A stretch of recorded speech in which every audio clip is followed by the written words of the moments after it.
today's episode of the Maverick Mystic Arts podcast, we're going to discuss mental training, and this will be looked at through the lens of thought. That's how very often meditation begins, is through the lens of observing the thoughts. So in initiation into Hermetics, the mental training in the first stage, the first step, is broken into 3 phases. And the first is labeled thought control, which is a very poor name for the description, which is essentially observing the thoughts.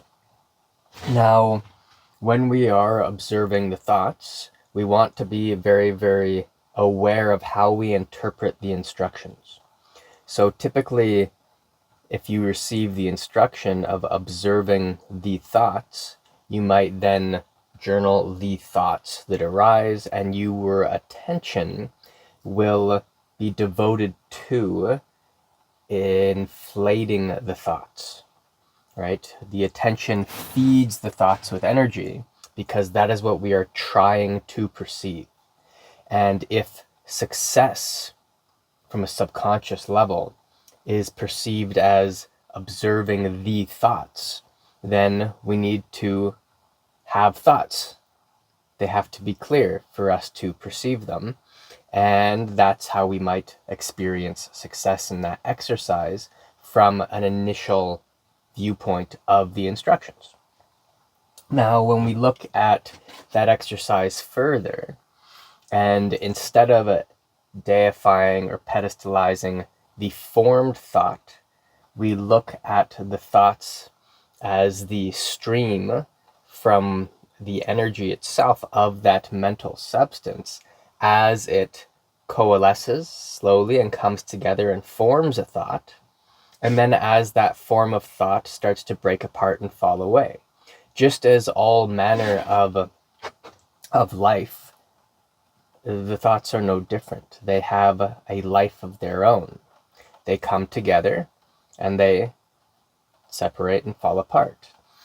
Just as all life, as we do. We form together, all the elements come together, and we form, just as a tree does, just as literally anything. It comes together, and then it goes through its life cycle, and then all the constituent components that came together to create that particular form of life, those all fall apart, and because all of those components dissolve, the life force of that particular life form is now liberated from that form, right? So the life force exists there, and then the form coalesces around it and consolidates that life force into life form, and you get the spanning out of the life itself.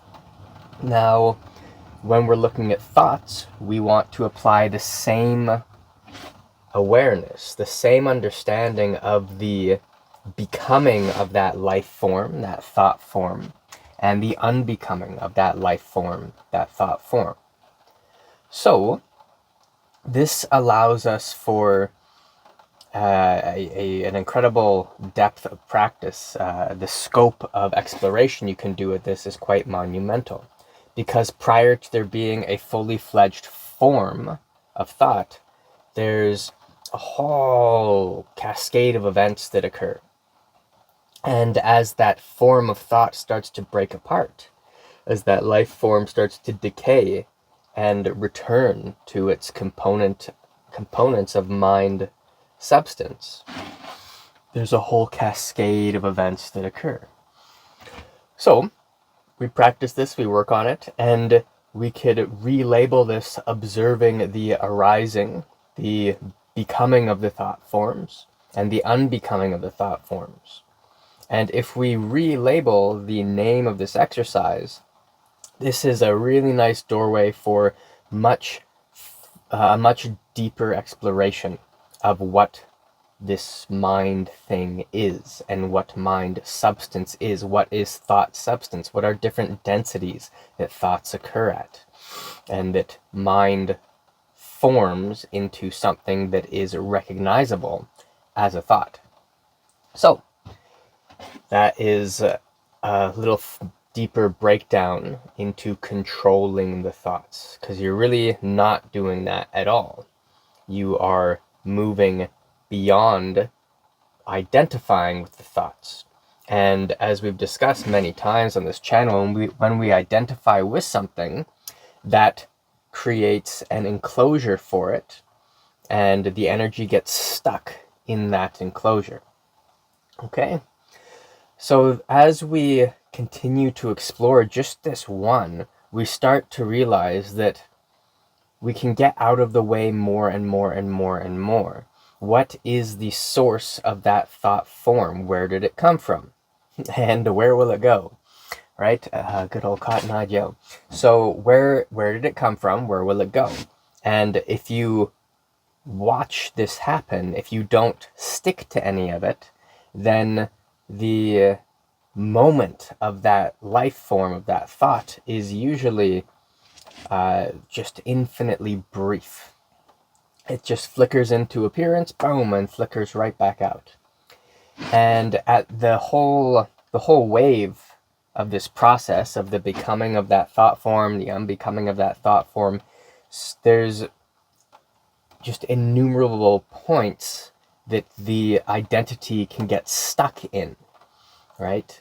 And we want to be very aware of this. And through this one exercise, we can go right to the end, right, of the becoming and unbecoming exploration, and drop so deep that there's no longer any thought forms that are recognizable as forms. That life force, that life form, is no longer attached to with the identity in any way. It's not given precedence, and it's not put on a pedestal in comparison to the unformed life of mind as well. Okay? We want to look at controlling, actually holding on to, controlling or concentrating on a thought. And this has very, very far-reaching benefit. It is a very fiery type of training, even though it is also at the same time exploring the water component of cohesion and the earth component of form, holding within it the air component of the thoughts themselves, the winds of the mind, we might say. It's an interesting thing, because we can never really isolate the elements. Now, when we are concentrating and practicing concentration, the idea is that is the only thing you're focusing on. In the first exercise, we were watching the becoming and unbecoming of the life of that thought form, right? The life form, we might say, of that thought, and how it comes into being, how it unbecomes from being. Now, when we explore concentration, we are bringing that thought form into being and then holding it there, right? And this is done in the beginning in a very coarse way, and over time, you're able to do this with much more subtlety. We always, as we said, even in this video, we always have to consider how we initially hear and understand the instructions, and then how those instructions might evolve to our perceptions as we evolve. As we become more refined, the instruction has to evolve to match that refinement. We can't hold on to a coarse level or layer of the instruction and move forward with that refinement. So concentration is no different. You take initially usually an object of the sense gates. It's very tricky to hold a non-object of the sense gates, including the mind gate, which would be a thought form. It's very tricky to hold a non-sense gate object in concentration, especially in coarser concentration. So we use one of those gates. In this exercise, we're talking about a thought form. Now, this might be holding a mandala or an image in your mind's eye, or envisioning a sound and holding on to that sound or a taste or a smell, or on and on it goes. It might be something from the environment that you're hearing, maybe the sound of a river, or the rain on the roof. There's an idea there, there's a form, there's a thought form as it expresses through the mind gate or any of the other sense gates. So we hold on to that.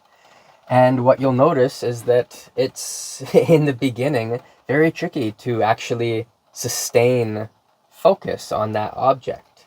The other things come through, you're thinking about other stuff, and then you end up attaching to the other thing you're thinking about instead of the thing you wanted to think about. So this is a wonderful way to develop incredible discipline. It can be a terrible way to develop discernment. However, it can be an amazing way to develop discipline, to develop strength and power, an incredible amount of power that comes from consolidation and focus. When we consolidate the mental, astral, and vital bodies together, you get an incredible amount of realizable potential, we might say. So concentration allows this to happen. Anything that is not of the object that you're focusing on is extraneous, and it is let go of, or in some cases, banished. So you focus, anything that is not what you're focusing on, you let that go. And what you'll find is that most of you isn't focusing on the thing that you're focusing on. Most of you, in subtler, more and more subtle layers, is actually doing something else. It's not actually engaging with the task at hand, which means your wasted energy is much, much greater than what you're actually working with. It reminds me of a study I heard of that was done, I believe might have been by DARPA, on like Navy SEALs, some type of elite military swimming team. And it was found that there was, if this is true at least, it was found that there was wasted motion of about 97%. So these elite military swimmers were, these amphibious assault units were 3% efficient in their movement in the water. So this is, it's like that, and much, much more inefficient when it comes to our own mental processing and our own concentration. So as we start to focus on one thing, as we start to realize that we aren't actually focusing on that one thing, this allows for more and more subtle aspects to consolidate, to come together, and to give energy and efficiency to the topic of focus, to the object of meditation. As time goes on, that object might be one of the centers, different energy centers, one of the chakras. It might be something in the astral body or field, the vital body or field, the mental body field. It might be something that is more in the non-dual spectrum of events and non-events.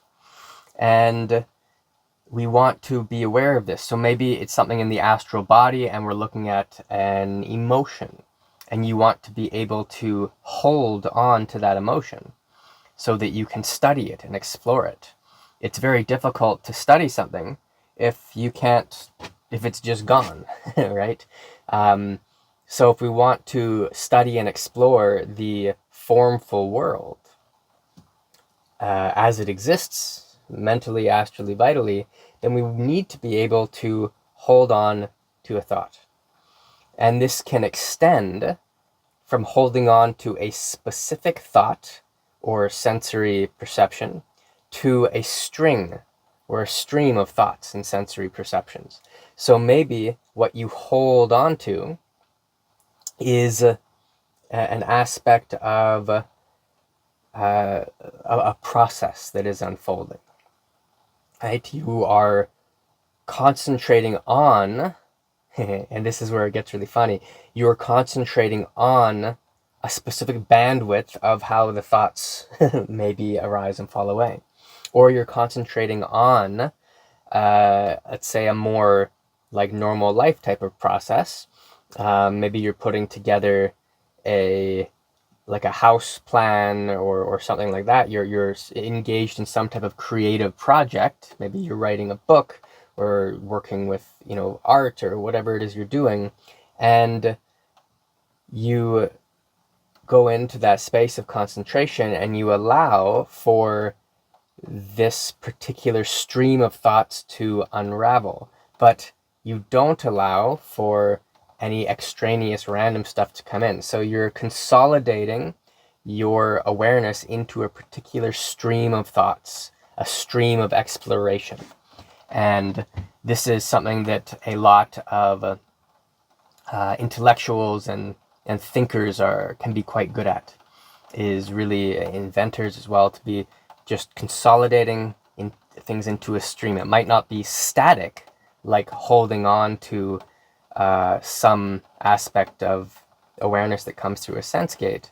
It is moving. This could be like a body scan, for example. You're moving the awareness and you're learning how to allow the awareness to stream through the body, for example. This could be reading a book where you are focusing on the words and you are streaming the awareness, the concentration, essentially like a silk through, in Tai Chi they often say like a silk through pearls. Pearls always referring to more of the substantial aspect of what's being talked about. If you're reading a book, that would be the words, and the silk being the more ethereal or insubstantial aspect, which would be, in this case, the awareness that is streaming through the words, or being threaded through the words. That can be, literally reading can be an object of concentration when it comes to this second stage of focus. It can be a really, really good one too, when you do it from a particular place where you're really gently encouraging that thread of awareness to be strung through the words.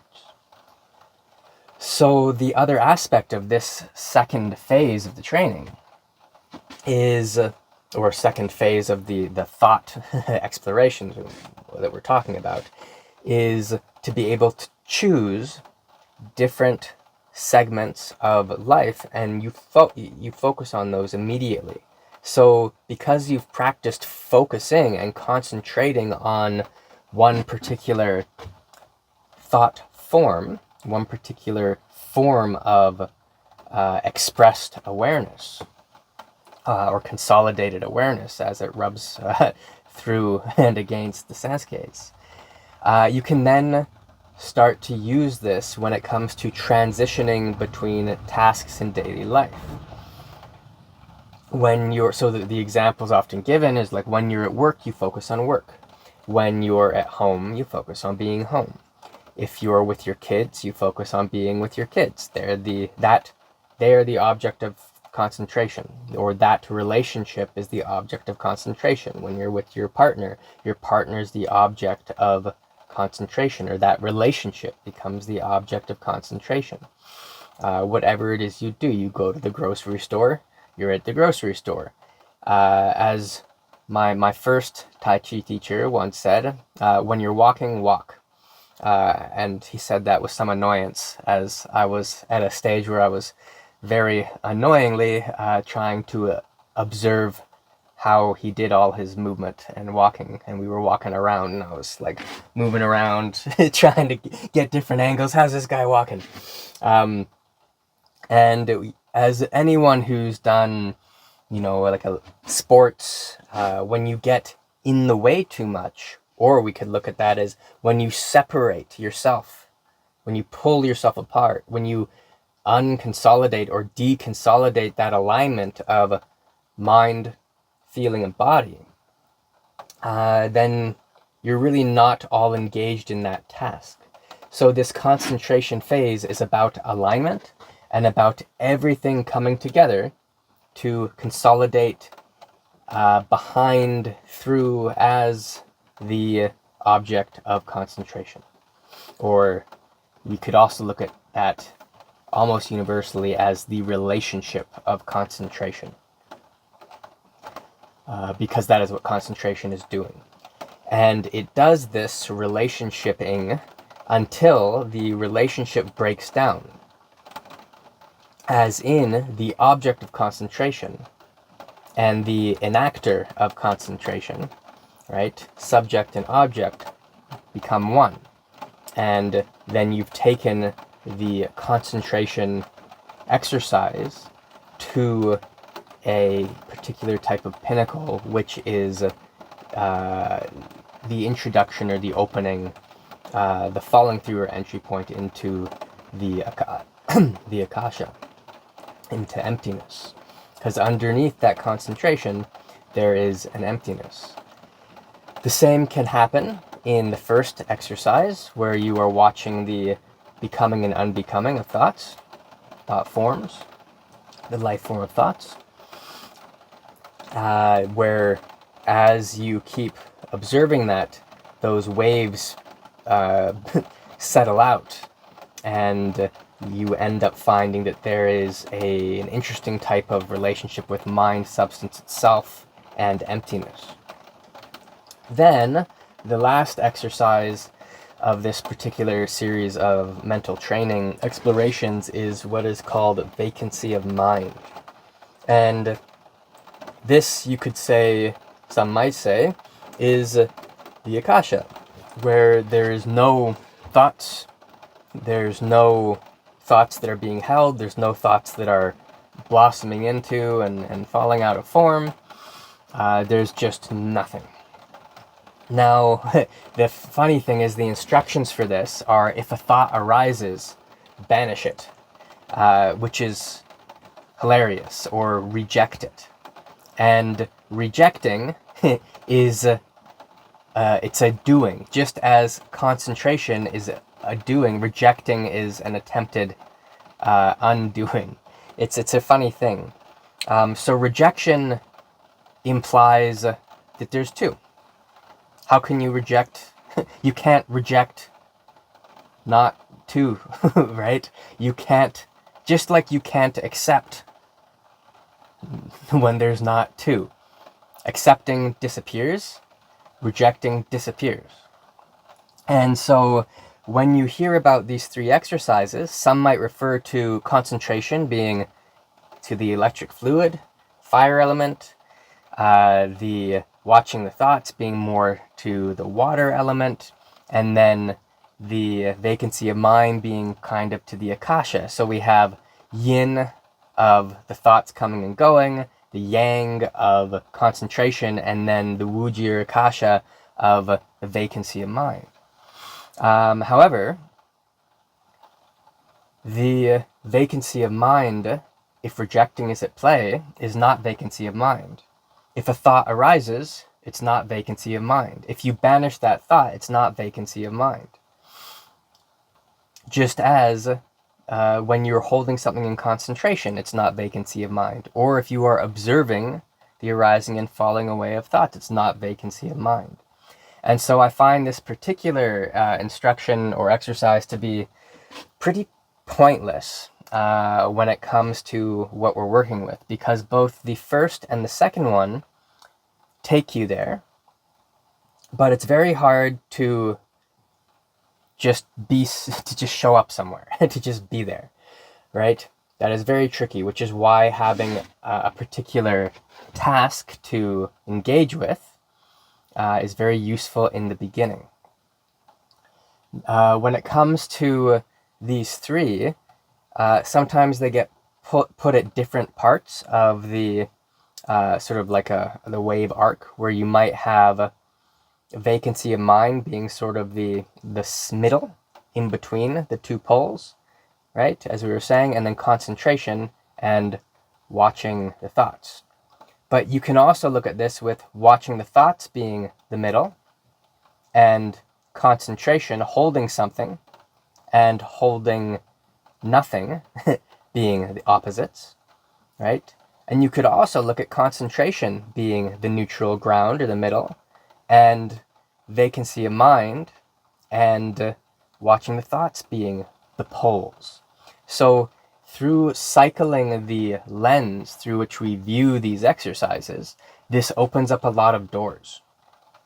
And you'll notice as you practice that these three can kind of be functioning all the time, and you'll find yourself go through waves or moments where you are engaged in concentration, and moments where you are watching the thoughts, moments where there's nothing and it's just that vacancy. So we want to recognize how these play through the meditative process so that we can not attach to the labels of the exercises, not attached to the descriptions of the exercises, and actually get to recognize, that's the point of any of these, right, is you recognize the thought substance, the life of thought forms themselves. You recognize that life and how it can be explored and played with, how the forms of that life can be held, how the forms of that life can be observed in their consolidation, in their becoming and unbecoming phases, and how the forms of that life can be non-becoming or unbecoming, in the sense that you have that vacancy. This way of looking at these exercises from the actual perspective of the mental substance, of the mind substance itself, is going to give you unlimited latitude when it comes to how to use any of these types of exercises, right? And it will allow just such a cool and fast entry point when you're engaging in any new system that you might be exploring, because you won't have to take the instructions as objects of faith or belief. You'll be able to actually perceive what it is that's happening and what the relationships are as that instruction is unfolding through the mental, astral, and vital bodies. So I think that is everything for this one. If you're interested in training, I'm teaching a 1-month retreat this June 2026. The first week is initiation into Hermetics. The second week is an exploration of evocation, spheric magic, deity yoga, how this plays in through the unfolding of the elements in the solar system and the integration of the heavens, man, earth, in that, that fractal-esque type of exploration. And the level 2 extended is the last couple of weeks, and we'll be looking a lot at the Amrita substance and integrative functions, applying the stuff and consolidating the refined vibration that we will have come to throughout this whole training. So this is an alchemical workshop, a workshop on alchemy, going right from initiation in through some more intermediate and advanced stuff as the month goes on. So if you're interested, shoot me a note, and hopefully I'll see you there. All right, thanks a lot. Bye. Practice.